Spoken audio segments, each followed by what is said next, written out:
we all have two people. We all have two people. And I'm not saying you're crazy. We have the easy voice. That's that voice that we all love. That's that very comfortable voice that's that mommy holding you saying it's going to be okay. Doesn't care how good you are, just loves you.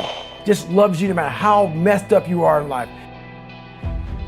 So that's that one voice. This other voice that we walk very far away from is a voice saying, hey man, you ain't doing shit. So we try to get this voice out of our head completely.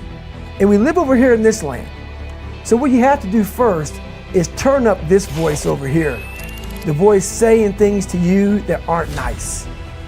That it's in our head saying, you know what, man, dude, you're not doing shit. I'm not saying to put yourself down. I'm saying listen to the truth. And the truth isn't in the 20%. The truth is in this other part of your brain saying, look, man, you're wasting a bunch of percentage here. We have 80 more percent that we're not tapping into because in this other 80% is suffering, pain, failure, self-doubt, darkness, and then a whole bunch of light. But to get to this light, you gotta go through all of this. So a lot of us know that. I can get over here, but over here, man, this is much better because I gotta go through this journey that is not fun. This from 20 to 100%, this shit in between is not fun. So we decide to live over here. So everybody goes, how do you do that? You know exactly how to do that. You know exactly, it's not a magic trick. There's nothing I talk about that's a magic trick. It's all back down to a very primitive mindset of we just have to do. It's like breathing. Breathing becomes normal. Like we don't know that we're doing it. That's how you have to live your life.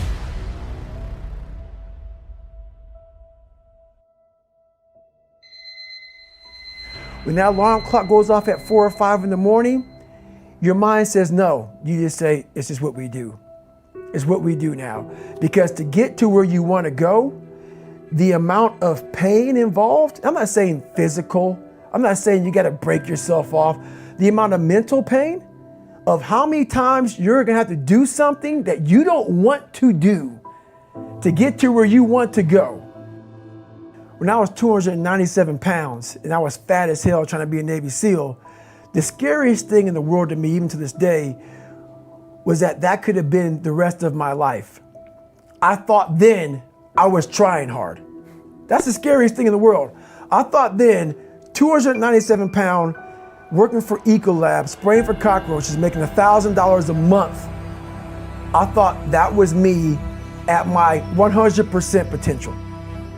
Come to find out, a few years later, I wasn't anywhere near that. 106 pounds less, graduated Navy SEAL training, went on to do all these other things. Looking back on that was me trying hard. That's why people gotta understand, what is in us, we have no idea until we start trying hard. And I mean really trying hard, where you're obsessed with, hey, this is my new norm. My new norm is that, wow, this isn't always fun. It's not always meant to be fun. And that's when you know you're trying hard. Is that, and so people listening to us that maybe are at 20% or 30%, you know, about, yeah, I'm going hard, I'm going max, and yet they're not seeing the results. Like, how do they actually shake themselves out of that? We're all in a battle with our own brains. That's all life. That's all life is. It's the most powerful thing in the world, is your own brain. It can work for you or against you. And as opposed to focusing on all those bad things that happened, all the things you didn't have, the people that called you names, all the stuff in Brazil, Indiana, and you start thinking, wait a second, I just visualized this, and now I can take it to the next level, because the visualization got you through the SEAL training. It did, and I was able to visualize the end. So when I was 297, and I was all fat and out of shape, and I couldn't run a quarter mile, and I was drinking milkshakes and eating boxes of donuts, I visualized, man, how would it feel